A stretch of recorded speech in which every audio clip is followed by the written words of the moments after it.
O RAI está começando e a minha conversa de hoje é com o Fábio Luporini, essa pessoa querida, interessantíssimo.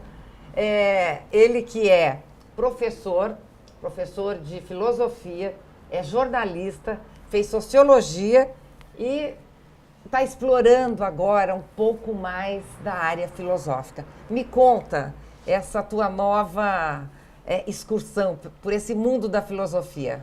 Paula, obrigado aí por receber, nos receber nesse programa maravilhoso e contar e poder dividir com o público um pouquinho dessa experiência, dessa história. Como você falou, eu sou formado em Sociologia, Ciências Sociais, mas o que me permite também dar aula de filosofia.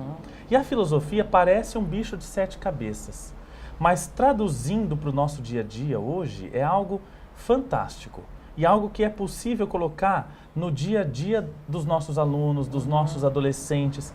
Como a gente conversava, num mundo cada vez mais complexo e difícil, a filosofia pode nos ajudar a refletir e pensar sobre as coisas, sobre as nossas atitudes, sobre as atitudes dos outros, sobre as nossas relações com as pessoas, com a nossa família. Então a filosofia nos permite um universo fantástico de reflexão. Então eu brinco que os alunos eles dizem assim, olha, é muito difícil a sua matéria, mas eu adoro as suas aulas, porque a gente leva o aluno a pensar. E é por isso que eu chamo eles de pequenos filósofos ou pequenos sociólogos, Porque são pessoas que estão ali caminhando nesse processo de reflexão. Então, e falam muito que o jovem hoje em dia é um jovem alienado, mas eu não concordo muito, porque eu vejo, na minha época, eu não tive no colegial a iniciação à filosofia, não tive matérias de filosofia. E hoje eu tenho contato com vários jovens que têm a filosofia no currículo. Sim. E eles são questionadores, sim, eles pensam mais, eles falam, e para essa sociedade moderna a que vivemos e pela política que estamos hoje inseridos, uma política difícil, de relações confusas com a sociedade, essa filosofia faz com que esse aluno pense, questione e consiga ver com uma certa malícia essa sociedade que a gente vive hoje. Sim. Mas como a filosofia em si, ela influencia essa nova geração? Olha, como você falou, não só os alunos têm o acesso à filosofia, mas um acesso à informação muito grande. E isso permite que eles tenham conhecimento do que está acontecendo no mundo e fiquem antenados. Agora, a filosofia, ela vai ajudar esses alunos, esses adolescentes que estão em processo de formação a formar uma opinião crítica em relação a tudo que está sendo vivido. A não ser uma pessoa intolerante, fundamentalista, a aprender e compreender a diferença, o respeito à opinião do outro, que é diferente da nossa. Então a filosofia, ela abre um campo do saber e um campo do respeito e da tolerância muito grande. Ou seja, a filosofia, ela fundamenta as opiniões desses adolescentes. Então, quando eu fiz jornalismo, eu falei assim, bom, se eu tenho tempo, eu vou fazer o quê? Eu vou fazer algo que contribua com a minha formação, que me ensine a compreender o mundo em que eu vivo, a sociedade em que eu vivo, as coisas que já passaram, e ao mesmo tempo eu possa ter um espírito crítico, um pensamento crítico sobre a realidade. Porque nós, como jornalistas, a gente é formador de opinião, como professor também. Então a gente acaba transformando o mundo e o universo em que a gente vive, ao qual a gente está rodeado. Então esses alunos, tendo acesso à filosofia, às informações como um todo, da política, do mundo, das ideologias, mas sendo formados para poder pensar criticamente sobre isso, isso é fantástico, porque daqui a um tempo são eles que vão formar as opiniões, não é?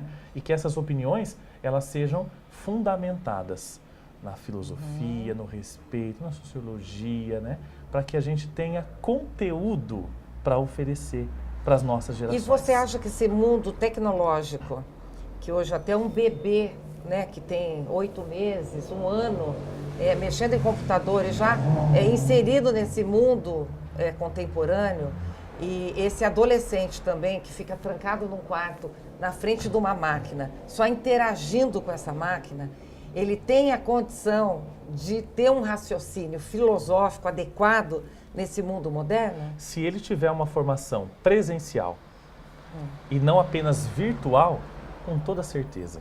Eu tenho afiliados... E vocês estão lutando contra isso? Vocês que são muito da área jornalística e também muito. Que tem essa visão filosófica? O problema não é usar esses meios, mas é como usar esses meios, né? Então eu tenho afiliados, por exemplo, de 14, 15 anos, que têm acesso ao computador e ali eles têm acesso ao mundo. Ao mundo.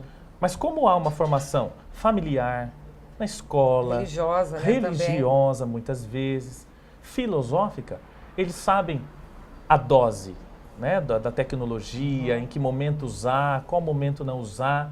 Ou seja, se a gente fundamentar essa utilização das redes sociais, das tecnologias, claro, eles têm o mundo nas mãos deles, sem precisar sair de casa, como você falou, né? E quem já tem minha idade, que não teve essa iniciação no colégio, e como começa a ter essa visão filosófica, estudar um pouco de filosofia? Eu brinco, Paulo, que é sempre com uma boa taça de vinho. A gente começa então, a reunir na mesa, na verdade. Que o vinho e a filosofia são grandes parceiros e aliados. Tem tudo a ver, não é? Tem um pensador, Pasteur, que diz assim: há muito mais filosofia numa taça de vinho do que nos livros. Porque a gente começa a discutir, a refletir na convivência com o outro. Né? E a partir daí, a gente vai descobrindo os autores que vieram antes da gente, né? Então, assim, a gente se reúne muitas vezes na casa de amigos para confraternizar, mas também para discutir, para fazer essas discussões filosóficas. E até você fez uma palestra esses dias a respeito deste tema, não foi? Exatamente. Então, a gente estreou a palestra Vinho e Filosofia, né? Que é um projeto muito maior do que apenas a palestra, mas ela vai mostrar a relação que existe entre o vinho e a filosofia. Desde o fundamento da filosofia lá na Grécia Antiga. Será que eles tomavam vinho e filosofavam também? Muito.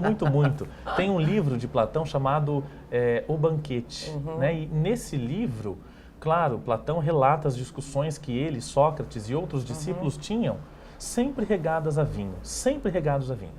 Então, na discussão filosófica de antigamente, eles diziam que eles tinham muitas dúvidas sobre as questões morais, mas uma única certeza, que o vinho faz bem. Então, o vinho sempre esteve atrelado à filosofia, e a filosofia se desenvolveu às custas de muitas discussões regadas a vinho.